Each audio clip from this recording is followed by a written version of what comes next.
A seguir na Tarde é Sua.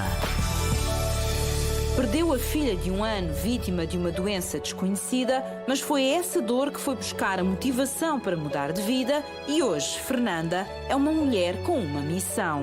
Vamos conhecer esta história de dor e transformação no A Tarde é Sua, que começa agora.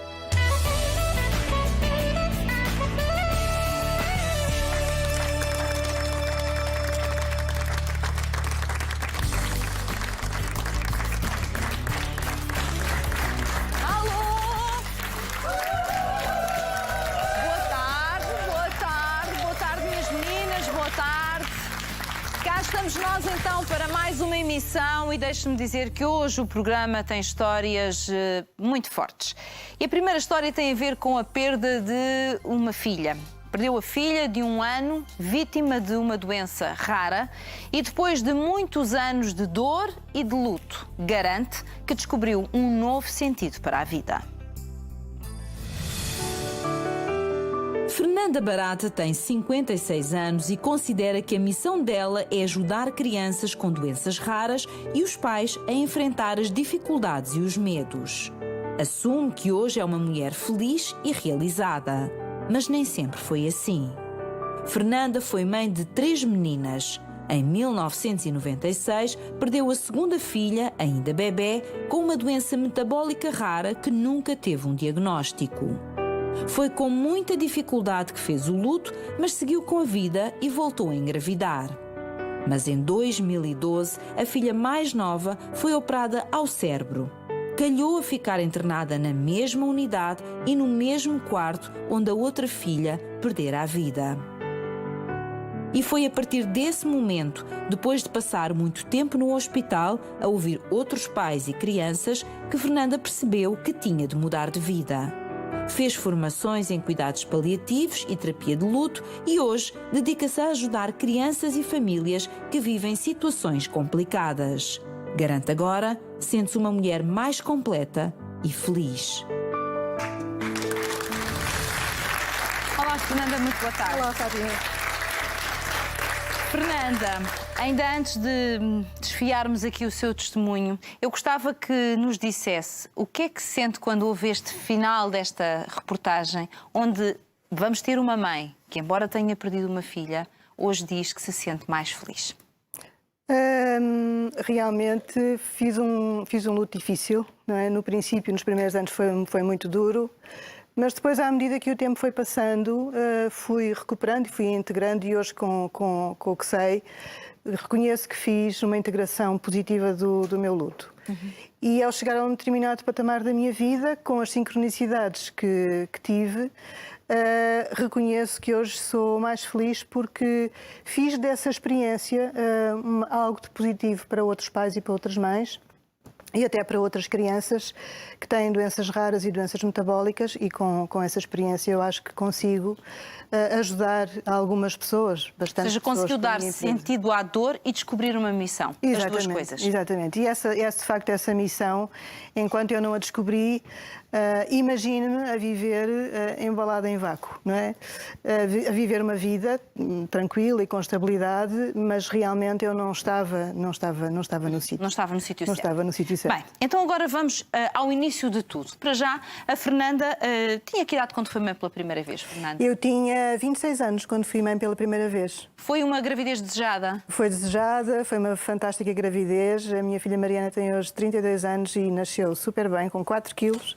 E foi uma gravidez maravilhosa. E ela nunca teve nenhum problema de saúde? Portanto, nem na gravidez a coisa, enfim, A primeira gravidez, não. Tudo bem, maravilhoso. E em termos de desenvolvimento também, a Mariana foi sempre uma menina fácil desse nível? Muito fácil, sempre muito robusta.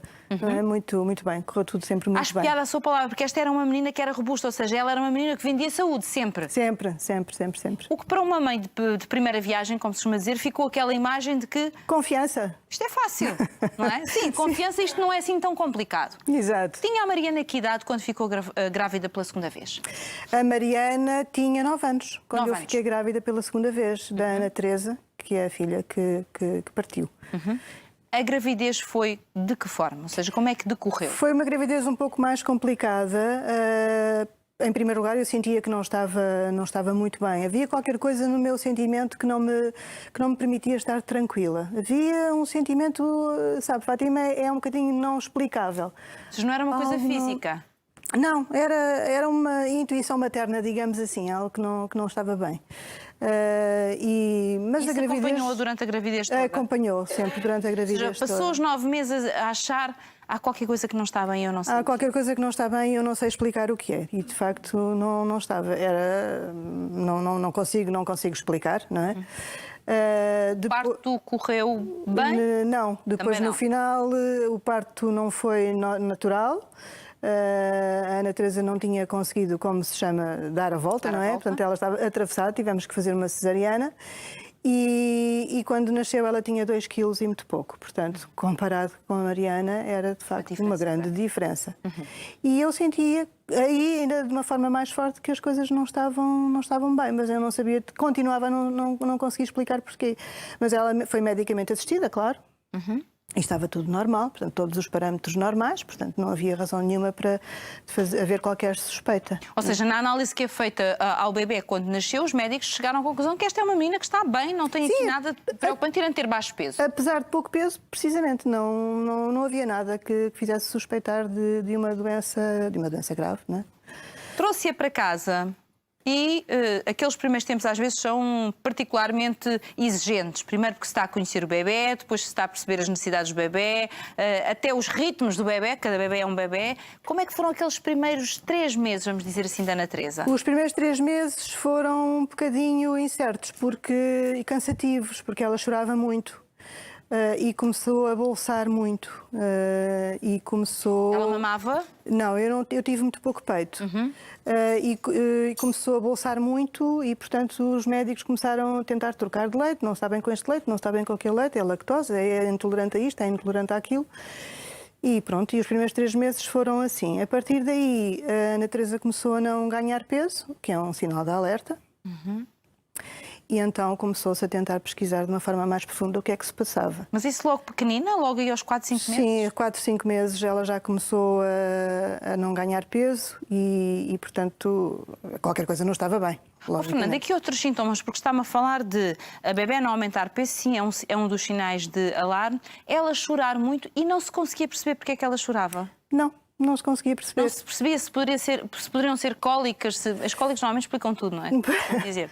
Pois, é verdade. São cólicas. Mas não se conseguia perceber. E nós fizemos uma correria muito grande, médico para médico, o pediatra, um mandava para o outro mandava para o outro. E, portanto, havia... E chorava sempre? Ou seja, porque há crianças que choram quando as deitamos, de resto até estão bem. Ela chorava sempre? Não sempre. Tinha fases de alguma calma, sobretudo quando eu a aconchegava no meu corpo, quando eu a aconchegava bem, mas havia momentos quando eu a levantava do bercinho, ela chorava.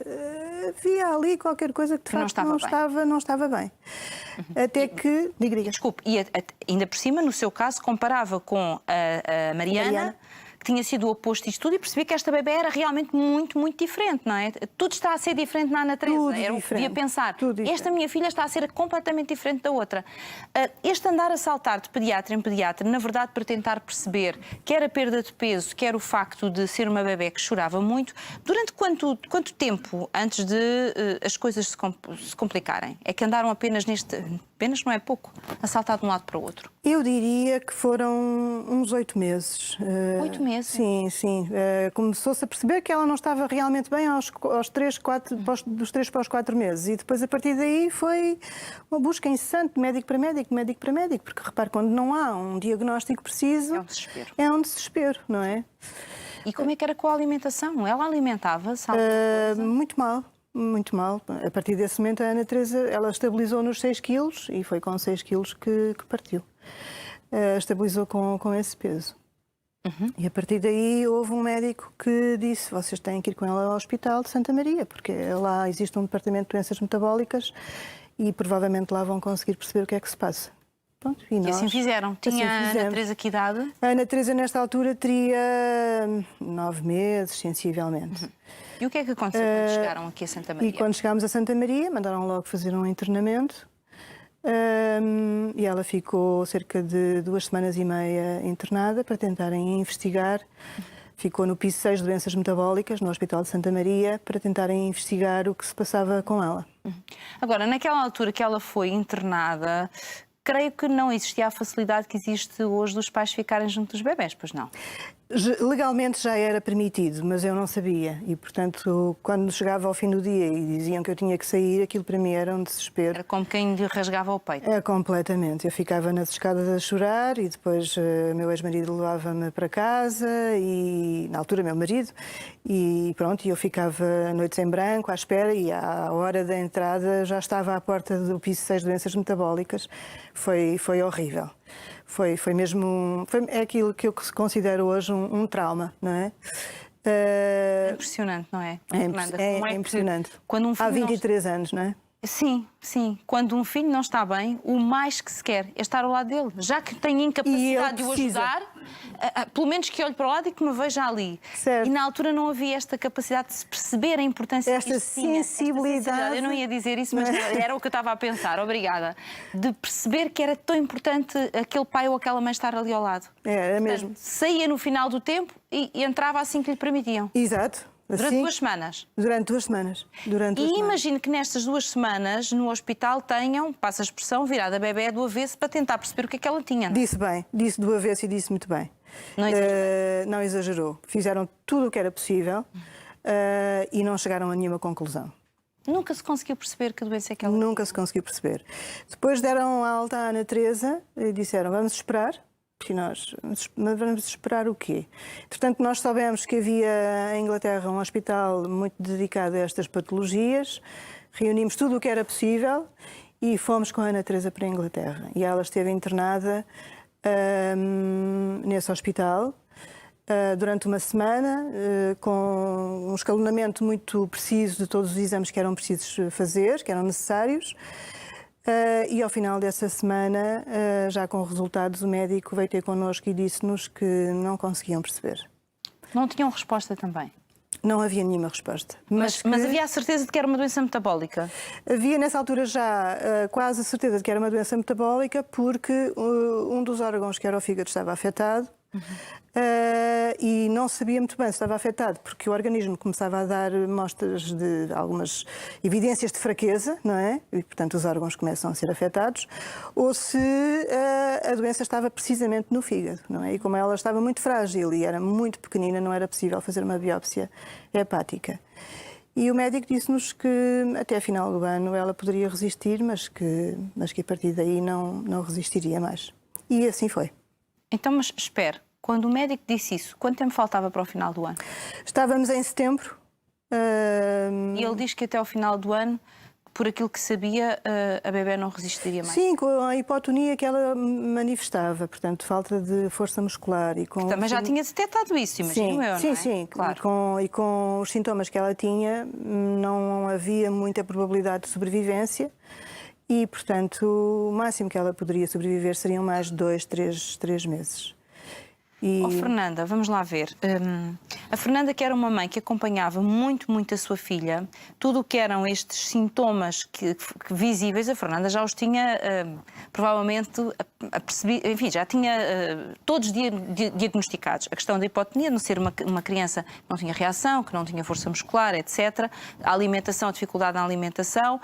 E que outros sinais é que já tinha percebido? Era uma bebé que se sentava, por exemplo? Não era uma bebé que se sentava. A partir disso não se sentava, não endireitava aquilo como os médicos costumam dizer. Já põe a cabecinha direitinha. Não tinha força muscular, portanto não conseguia sentar-se, conseguia agarrar um brinquedinho, conseguia sorrir.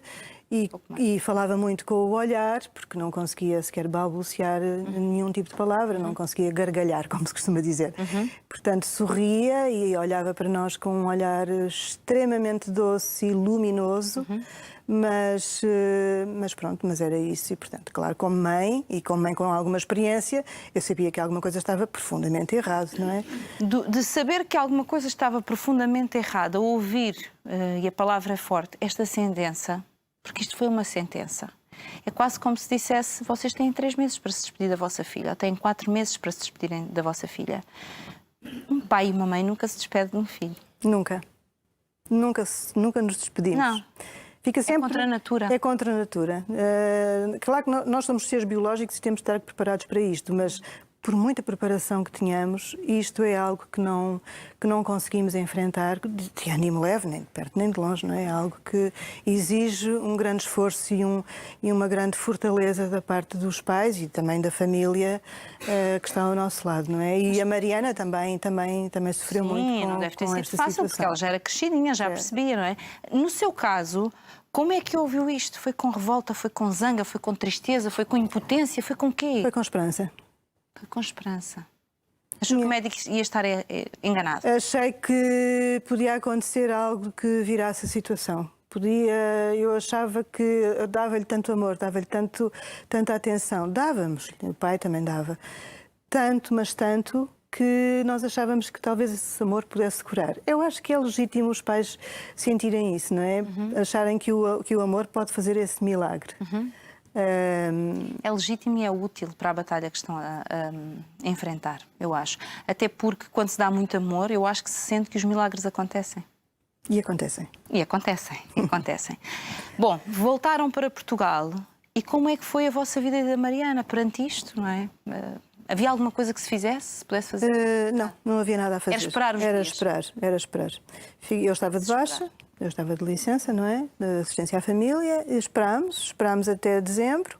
Em dezembro a Ana Teresa teve uma agudização muito forte, fomos para Santa Maria, onde curiosamente já a esperavam, porque naturalmente esperavam que acontecesse alguma coisa. O que é que foi uma agudização muito forte? Uma agudização muito forte foi ela perder completamente as forças, começou a ficar com a tez muito amarela, não é? E a chorar muito. E claro que tivemos que a levar para as urgências e foi novamente para o piso 6 de doenças metabólicas. E lá ficou internada? E lá ficou internada até falecer. Quanto tempo é que ela esteve internada, Fernanda? 3 dias. 3 dias. Fernanda, por mais que tivesse ouvido... Aí já me deixaram ficar.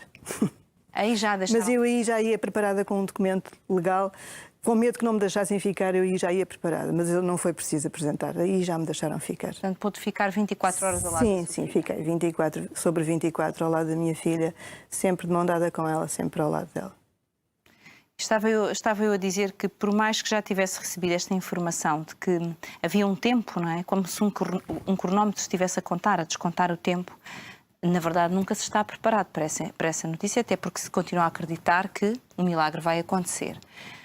Como é que a Fernanda ficou com a perda da sua filha? Fiquei altamente destroçada, completamente destroçada. Durante meses não conseguia reagir.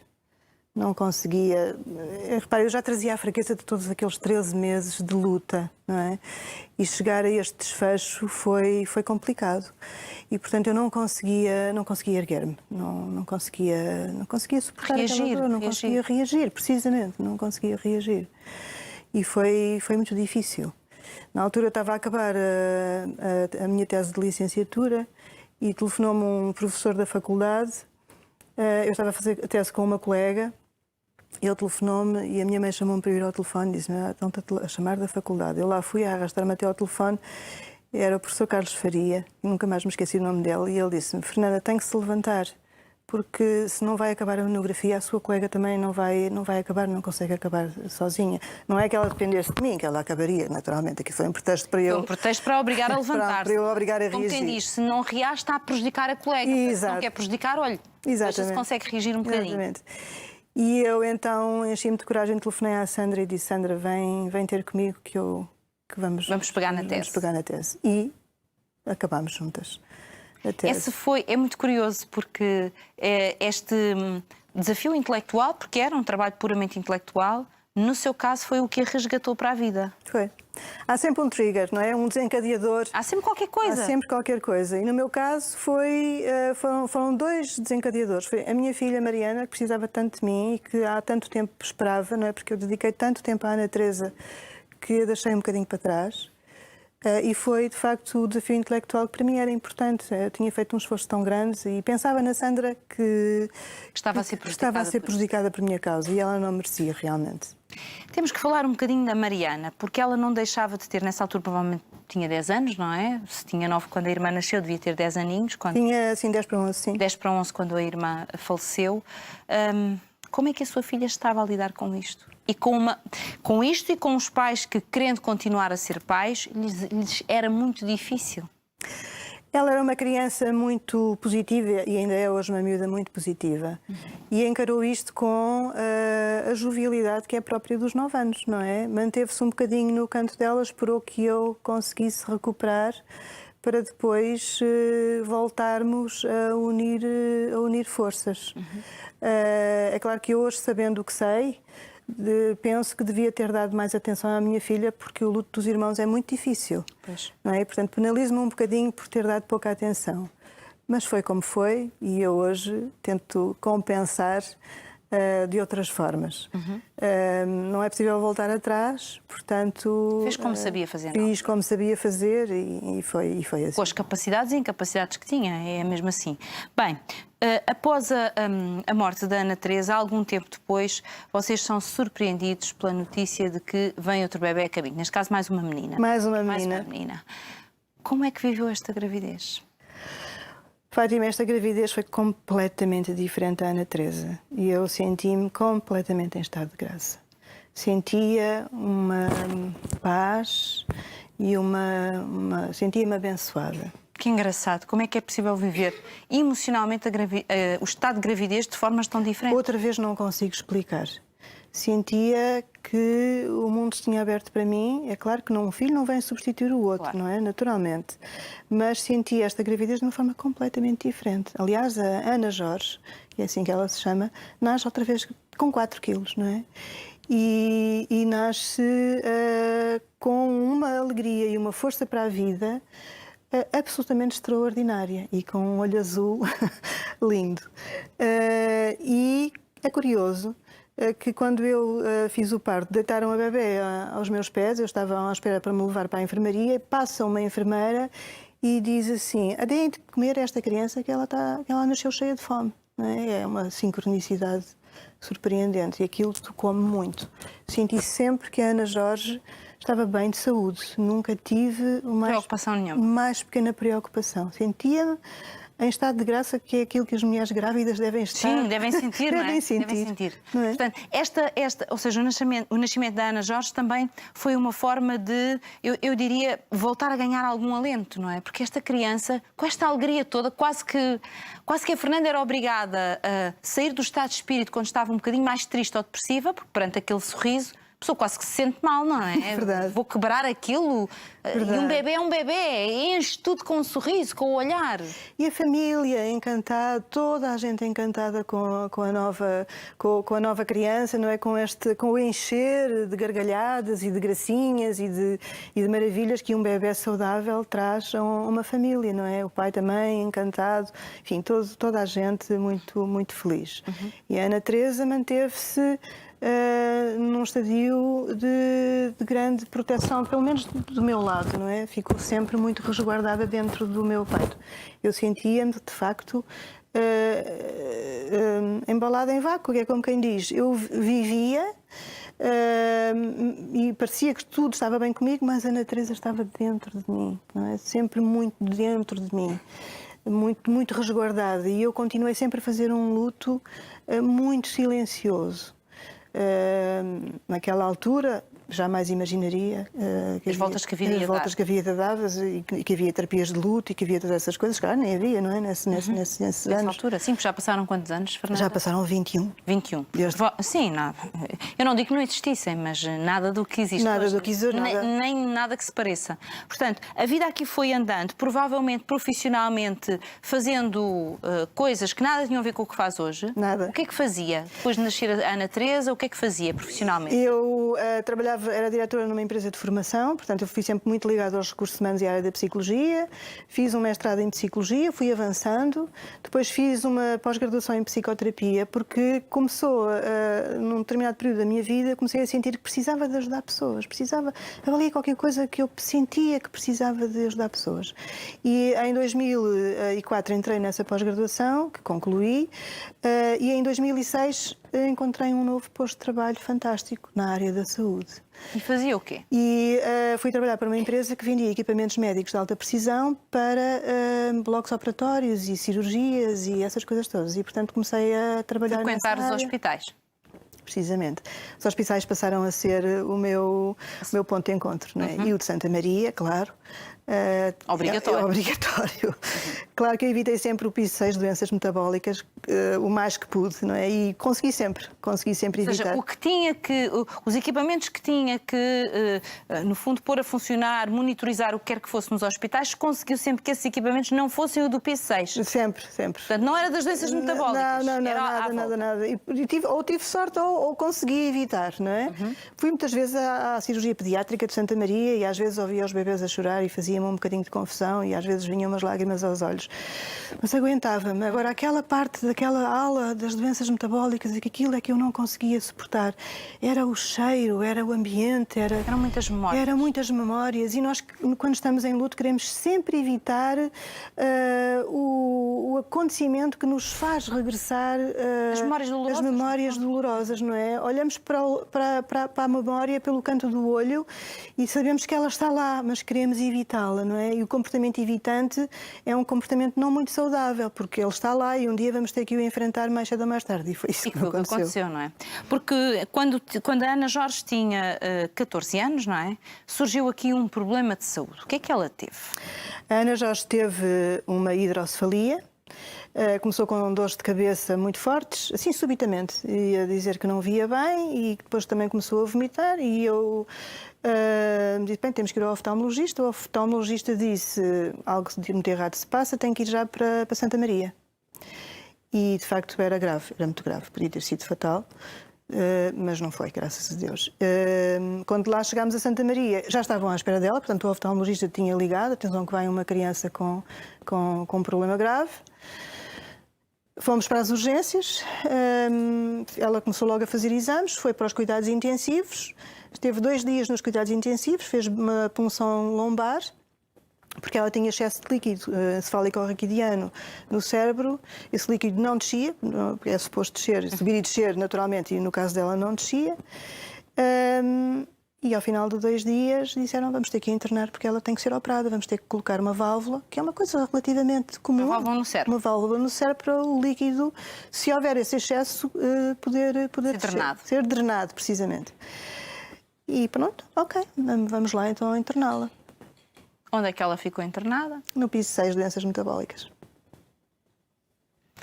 Como é que foi? Segunda filha no mesmo sítio.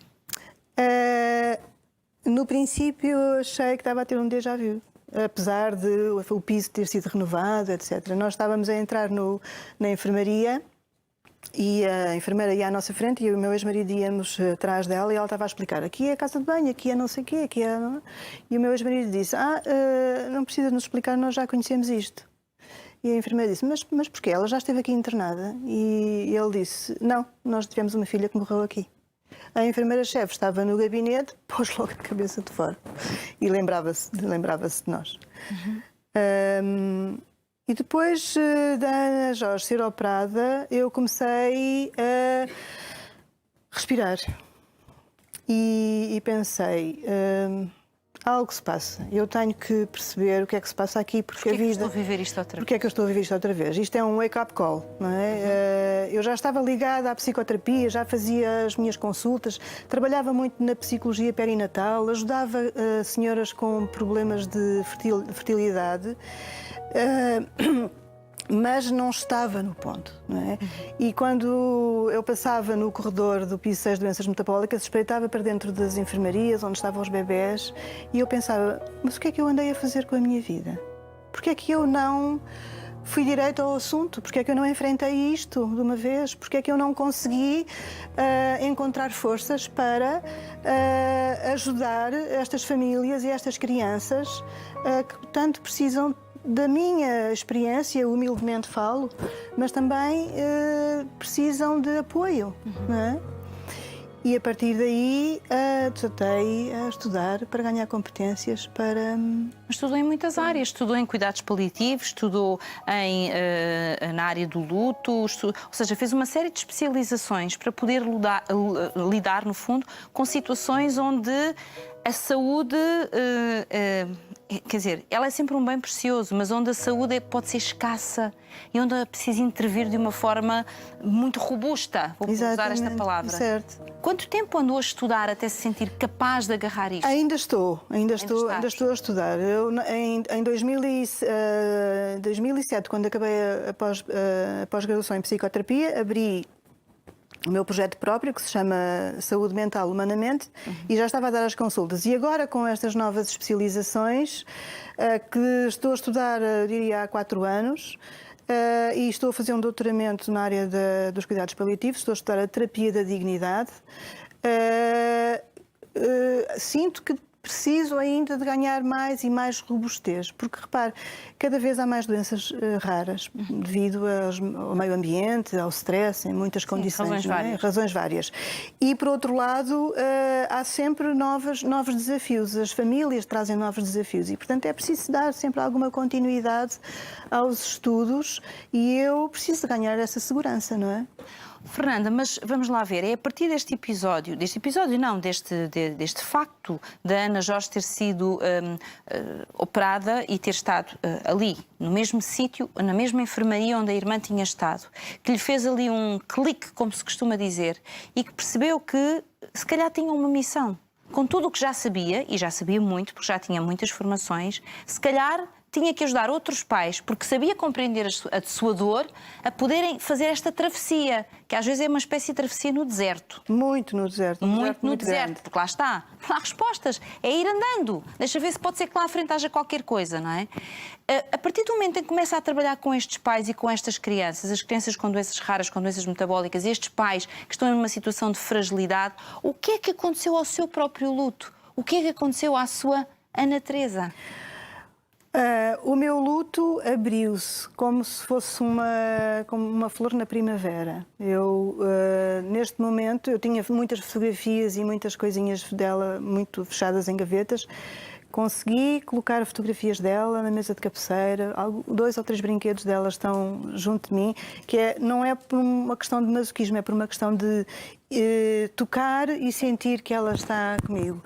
Sinto que, ao trabalhar com estes pais e estas mães e estas crianças, que a Ana Teresa está, eu diria, entre aspas, ao meu lado. Sinto que dei-lhe vida, dei significado à vida dela, à experiência que nós vivemos, e ao dar este significado sinto que ela continua a viver em mim. Não é? E, de alguma maneira, isto explica a paixão que eu tenho pelo meu trabalho e a forma como eu lido com os pais e as crianças, que é um trabalho que tanto me apaixona e que eu acho que é tão importante em Portugal, porque há muito que fazer nesta matéria, nos cuidados paliativos, na área do luto, na área das doenças raras.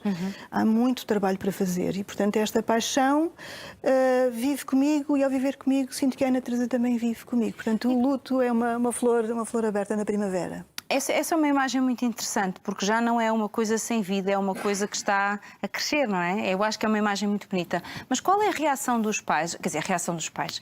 Provavelmente há muitos pais que até a procuram Fernanda exatamente por saber a sua história. E sabem que a Fernanda passou por uma experiência onde provavelmente os vai compreender como poucos. Porque lá está, porque viveu, porque sentiu na pele, porque está aí, não é?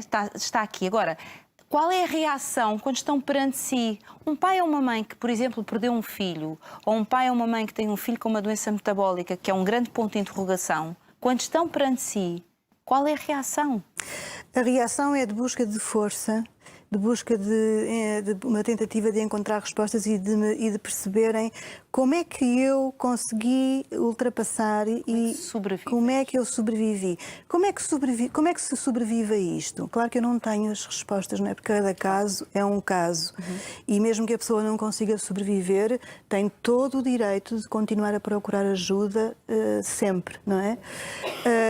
Mas realmente eu conheço a dor por dentro. E ao conhecer a dor por dentro, sei exatamente o que é que a pessoa está a sentir, qual é a sua interrogação, qual é a sua dúvida, a sua mágoa. Quando a mãe está em luto, eu sei precisamente, muitas vezes, ela está a relatar algo que eu também vivi. E, portanto, aquilo que eu devolvo à mãe é uma resposta que lhe faz muito sentido. E isso faz com que a pessoa se sinta muito congruente com a minha resposta, sente-se muito acolhida. Não é? Que é uma coisa muito importante nas psicoterapias, é que as pessoas se sintam acolhidas na sua dor, compreendidas e que consigam ir para a vida todos os dias com essa capacidade de compreensão dos momentos diários. Não é? A partir do momento em que percebe isto, já utilizou 2 vezes a expressão eu vivia dentro de eu estava em vácuo, não é?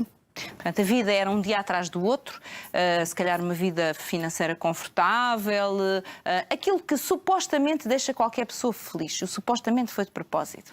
A partir desta tomada de consciência, o que é que aconteceu a este vácuo?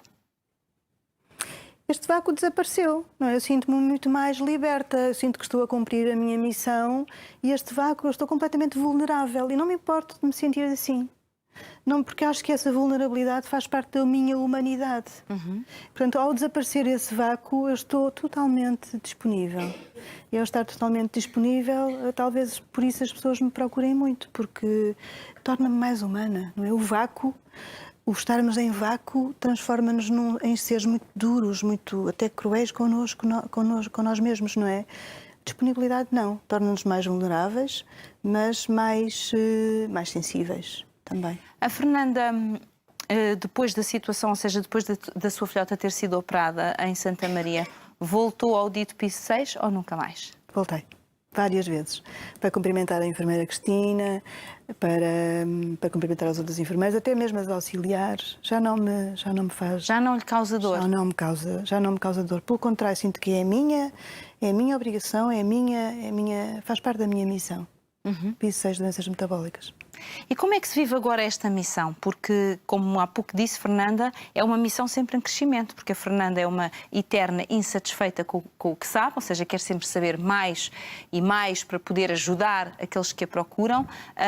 Mas como é que é vivida esta missão? Consegue desfrutar cada conquista? Quando digo conquista é cada vez que apazigua a dor de um pai, cada vez que dá esperança a uma mãe, O que é que isto representa para si? O meu trabalho é extremamente gratificante. Sempre que um casal está a fazer um tratamento medicamente assistido na reprodução e que consegue engravidar, para mim é uma enorme vitória. Também ajuda casais nessa situação. É uma enorme vitória, é uma satisfação pessoal muito grande. Sempre que uma mãe ou um pai percebem que houve um desenvolvimento inesperado no seu filho, seja ao nível neuromotor ou neurocognitivo, e há uma conquista, para mim é maravilhoso. Sinto que estive lá, ganhei, conquistei aquele pedacinho, não é? Na vida daquela criança e daquela família. O meu trabalho é gratificante a este nível. Qualquer minúsculo avanço numa criança com estas dificuldades ou em pais que começam a recuperar a vida depois de um luto, para mim é absolutamente maravilhoso. Não tenho palavras para explicar a felicidade que eu tenho quando deito a cabeça na almofada e digo: consegui. É ótimo. E como é que para os pais, porque a Fernanda também passou por isto, como é que para os pais é lidar com o desconhecido? Ou seja, aqui refiro-me às doenças metabólicas. Uma coisa é a pessoa saber, bom, tenho que lidar com este diagnóstico do meu filho, ou tem um tumor, ou tem uma doença qualquer, mas tem nome. Eu já sei qual é. Outra coisa é receber um diagnóstico que é um grande chapéu, onde por baixo estão milhares de doenças, provavelmente, mas nós não sabemos exatamente qual é. Tem uma doença metabólica. Os pais têm que aprender a lidar com um ponto de interrogação que lhes roubou o filho. Como é que é isto? Às vezes não roubou, às vezes os pais pensam que pode vir a roubar ou que pode vir a roubar uma vida saudável. Quando digo roubar não é no sentido de falecer, é não ser a criança que se idealizou. Uma criança com saúde, que pode fazer uma vida normal. É neste sentido, não falava de perda de vida. Certo. Eu diria que quando eu gosto de mostrar aos pais que têm uma criança especial. É diferente. E se ela é especial, então ela é excepcional. Então temos que pegar precisamente nos pontos em que ela é excepcional. Porque nós não temos que ser todos iguais, não é? E a sociedade não valoriza as diferenças, muito, não é? sim. Padroniza muito, faz tábua rasa das diferenças. E, portanto, essas crianças excepcionais têm que ser valorizadas onde elas, de facto, são excepcionais. E são sempre excepcionais. Eu já trabalho com crianças com doenças muito raras e elas têm determinados comportamentos e sentimentos onde elas, de facto, podem ser valorizadas e que nós devemos trabalhar. E, portanto, eu mostro aos pais, olha, nós temos que ir por aqui. Quando existem grandes pontos de interrogação, nós temos que segurar bem os pais, tipo, pôr a mão no cotovelo e dizer, vamos ter força, vamos ter esperança, que foi aquilo que eu também tive, e vamos, sem criar falsas expectativas, não é? Porque isso é muito importante. E, portanto, acho que o trabalho é um bocadinho viver o dia a dia com essas interrogações e esperar o melhor, sem ter falsas expectativas, mas criando uma força que os permite olhar para o filho com grande amor, grande alegria e grande esperança no futuro. Que idade tem a Ana Jorge agora? Ana Jorge tem 21 anos. Já é uma mulher. O que é que ela acha deste percurso da mãe? O que é que ela acha desta missão da mãe? Ela esteve lá, não é? Nesta missão. Assinou ali um botãozinho. Eu acho que tiveram as duas. Tiveram as duas. A Mariana acompanhou muito a irmã nesta fase. Eu acho que a Ana Jorge olha para mim com ar sorridente, que ela está sempre a rir. Ai, que bom. E acho que olha com admiração. Acho que sim, com bastante admiração. Acha que o meu trabalho é duro, mas que é muito importante. Ela acha que os cuidados paliativos, como eu acho também, são muito importantes. E em Portugal ainda há tudo para fazer nesse aspecto. Há alguma coisa feita, mas muito pouco. Muito pouco, não é? Os profissionais que existem trabalham muito bem, mas somos muito poucos. São poucos para aquilo que é necessário. Eu acho que ela olha para isto com um olhar assim, o que a mãe fez? Não é? E isso é giro. E não lhe perguntam uma coisa que eu às vezes gosto de perguntar a pessoas que fazem o seu trabalho, que é, ok, e quando se fecha a porta do consultório e vem para a sua casa, como é que purga tudo o que ouviu? Porque também há a sua vida, não é? Como é que purga tudo? Eu peço desculpa pela expressão, mas é purgar um bocadinho, não é? Para voltar a si. Como é que o faz? Eu, quando fecho a porta do consultório, tenho sempre a garantia que dei o meu contacto telefónico aos meus clientes ou doentes. Porque entendo que a porta do meu consultório não pode ser a barreira para a vida lá fora. Eu sei que isto é contrário às guidelines, mas eu gosto de o fazer porque gosto de manter o contacto. Acho que o apoio tem que ser constante. Curiosamente, nunca ninguém me telefona fora de horas. Que giro. Como é que eu purgo? Às vezes choro sozinha. Isto não é para se mostrar na televisão. Não, mas é humana, não é? Às vezes choro sozinha. Quando o caso é bem sucedido, fico super feliz. Quando o caso não é bem sucedido, fico muito triste. Choro, mas depois recupero, penso, ok, há trabalho a fazer, vamos lá embora. Não é? Eu acho que chorar é fazer a catarse da dor, não é? Eu acho que é importante, não é? E é importante. E tenho um excelente companheiro que me põe também a mão no cotovelo e diz, vamos lá, se não consegues, se choras assim dessa maneira, não vais conseguir. Portanto, vamos lá, vamos recuperar e então eu recupero. Muito bem. Bom, minha querida Fernanda, eu para já quero naturalmente agradecer o seu testemunho porque há aqui lições muito importantes e um crescimento muito importante neste trajeto todo e que lhe permite hoje fazer o que faz e faz com muita paixão, com muita entrega, com muita dedicação. Por isso acho que merece realmente a nossa admiração e é bom ouvir alguém assim, que conseguiu transformar a dor numa missão e nesta missão muitos poderão viver as coisas de forma diferente porque já têm os ensinamentos da Fernanda. Muito obrigada. Felicidades, Fernanda. Muito obrigada. Um grande aplauso. Obrigada.